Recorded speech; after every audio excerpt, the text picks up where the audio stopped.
नमस्कार। आकाशवाणी जयपुर अजमेर से प्रस्तुत हैं प्रादेशिक समाचार।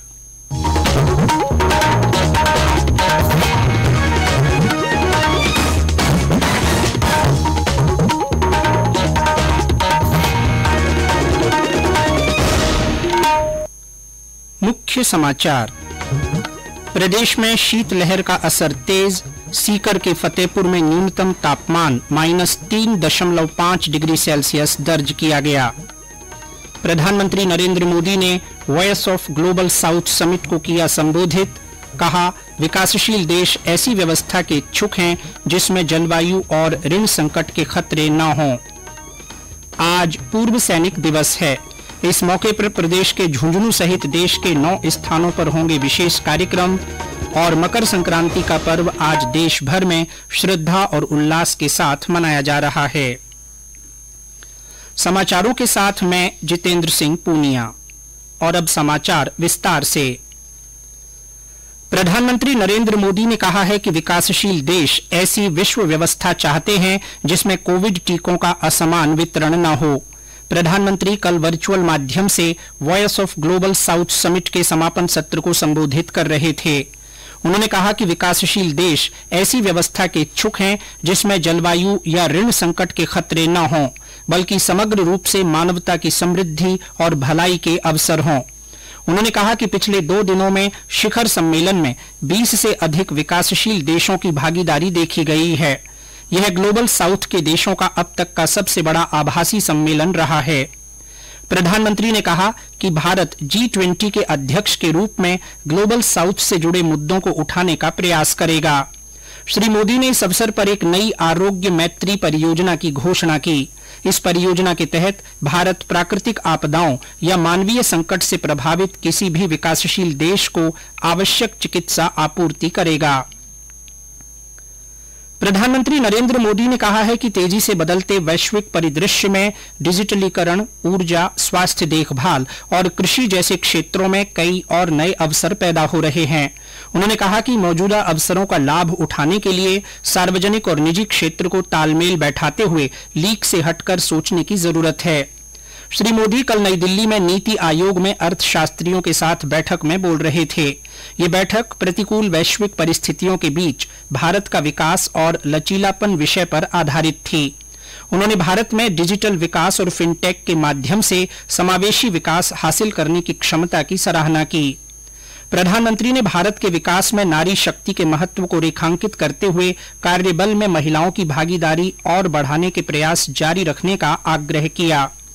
उन्होंने मौजूदा अंतर्राष्ट्रीय मोटा अनाज वर्ष के अवसर पर ग्रामीण और कृषि क्षेत्र को बदलने की क्षमता रखने वाले ऐसे अनाजों के उपयोग को बढ़ावा देने पर बल दिया।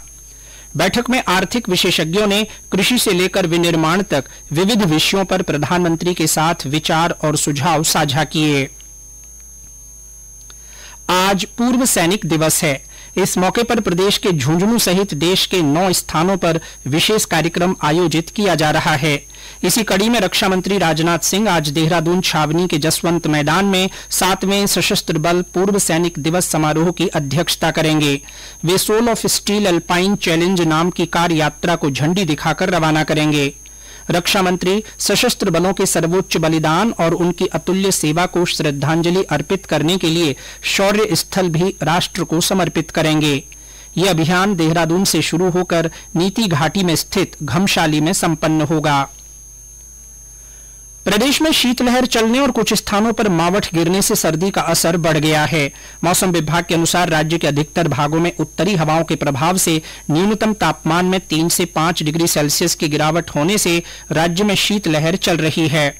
15 से 17 जनवरी के दौरान बीकानेर, जयपुर, अजमेर, जोधपुर और भरतपुर संभाग के अधिकतर भागों में शीतलहर से तीव्र शीतलहर चलने की प्रबल संभावना है। सीकर के फतेहपुर में न्यूनतम तापमान -3.5 डिग्री सेल्सियस दर्ज किया गया। सीकर जिले में सर्दी ने जबरदस्त कहर ढा दिया है। कड़ाके की ठंड ने जनजीवन को ठहरा सा दिया है। इस सीजन का आज सबसे ठंडा दिन रहा। पारे ने जोरदार गोता खाया है और फतेहपुर शेखावाटी में आज सवेरे का न्यूनतम तापमान -3.5 डिग्री सेल्सियस पर जा ठहरा है। सर्दी बढ़ने के साथ पाला बढ़ने की संभावना भी बन गई है। मौसम विभाग ने 16 जनवरी तक 3 दिन शीतलहर का अलर्ट जारी किया है। बाल मुकुंद जोशी, आकाशवाणी समाचार, सीकर। जोधपुर, बीकानेर, हनुमानगढ़, सवाईमाधोपुर, बाड़मेर और चूरू में भी तापमान गिरने से गलन और तेज सर्दी का असर बना हुआ है। शीतलहर चलने और कोहरा छाने से जनजीवन प्रभावित हो रहा है। ये समाचार आकाशवाणी जयपुर अजमेर से प्रसारित किए जा रहे हैं।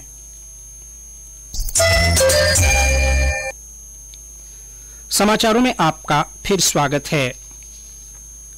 मकर संक्रांति का पर्व आज देश भर में पारंपरिक श्रद्धा और उल्लास के साथ मनाया जा रहा है। सूर्य के दक्षिणायन से उत्तरायण में आने और मकर राशि में प्रवेश का ये पर्व देश के विभिन्न हिस्सों में अलग अलग तरीके से मनाया जाता है।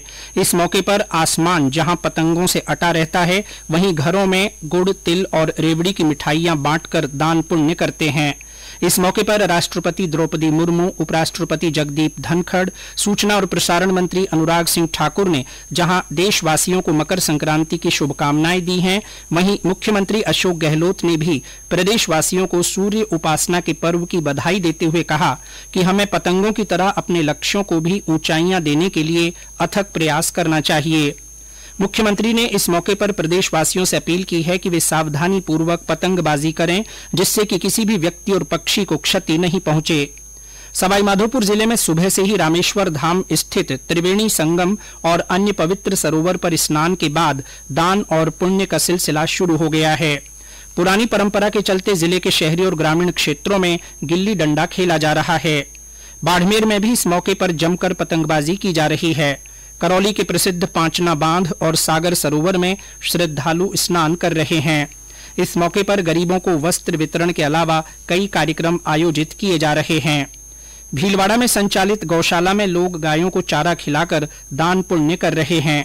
वहीं मंदिरों में भी विशेष आरती का आयोजन किया जा रहा है। भरतपुर में श्रद्धालु भगवान की पूजा अर्चना कर दान, जप और धार्मिक अनुष्ठान कर रहे हैं। और ब्यौरा हमारे संवाददाता से। भरतपुर में आज मकर संक्रांति का पर्व पारंपरिक उल्लास के साथ मनाया जा रहा है। मंदिरों में धार्मिक आयोजन किए जा रहे हैं तथा बुजुर्गों का आशीर्वाद लेकर खुशहाली की कामना की जा रही है। किला स्थित बांके बिहारी जी मंदिर में सुबह से ही भक्तों का तांता लगा हुआ है। इसके साथ ही लोग दिल खोलकर दान पुण्य कर रहे हैं। मकर संक्रांति पर्व पर सुबह स्नान कर श्रद्धालु भगवान की पूजा अर्चना कर दान, जप और धार्मिक अनुष्ठान कर रहे हैं। हालांकि भरतपुर में कल भी मकर संक्रांति पर्व मनाया जाएगा। 2 दिन तक मनाई जाने वाली मकर संक्रांति पर्व को लेकर श्रद्धालुओं में उत्साह का माहौल बना हुआ है। शिव कुमार वशिष्ठ, आकाशवाणी समाचार, भरतपुर। प्रदेश सरकार की फ्लैगशिप योजनाओं की जानकारी और लोक कल्याणकारी फैसलों की एकीकृत जानकारी के लिए कल सुजस ऐप का शुभारंभ किया गया। ये ऐप सूचना और जनसंपर्क विभाग द्वारा तैयार किया गया है। जयपुर जिला कलेक्टर प्रकाश राज पुरोहित ने कल QR कोड स्कैन कर अपने मोबाइल में सुजस ऐप डाउनलोड किया। साथ ही आमजन से इस ऐप को प्ले स्टोर के माध्यम से अपने मोबाइल में डाउनलोड करने की अपील की। इस ऐप पर सूचना और जनसंपर्क विभाग द्वारा प्रतिदिन जारी किए जाने वाले ई-बुलेटिन, वीडियो बुलेटिन, न्यूज पॉडकास्ट के साथ साथ विभाग द्वारा प्रकाशित किए जाने वाले विज्ञापन, पोस्टर, सुजस मासिक पत्रिका सहित सभी जानकारियां उपलब्ध होंगी। बाड़मेर जिले में आज से पशु कल्याण पखवाड़ा शुरू हो रहा है। 30 जनवरी तक चलने वाले इस पखवाड़े में पशुपालन विभाग की ओर से पशुपालकों को विभिन्न विभागीय योजनाओं के बारे में जानकारी दी जाएगी और समस्याओं का समाधान किया जाएगा। इसके अलावा रोगी तथा घायल पशुओं को निःशुल्क चिकित्सा सेवा भी मुहैया कराई जाएगी। कोटा समेत हाड़ौती भर के किसानों को कृषि की नवीनतम तकनीक से जोड़कर उन्हें आर्थिक रूप से सशक्त और समृद्ध बनाने के उद्देश्य से कोटा में 24 और 25 जनवरी को कृषि महोत्सव, प्रदर्शनी और प्रशिक्षण मेले का आयोजन किया जाएगा। केंद्रीय कृषि मंत्रालय की ओर से कोटा के दशहरा मैदान में आयोजित होने वाला ये प्रदेश का पहला ऐसा कार्यक्रम होगा जहां देश के अग्रणी कृषि आधारित स्टार्टअप किसानों को अपने उत्पादों और नवाचारों की जानकारी देंगे। डूंगरपुर कोतवाली थाना क्षेत्र में कल रात 2 मोटरसाइकिल के बीच आमने सामने की टक्कर में 2 लोगों की मृत्यु हो गई, जबकि 2 अन्य घायल हो गए। ये हादसा क्षेत्र के बिछीवाड़ा रोड पर हुआ।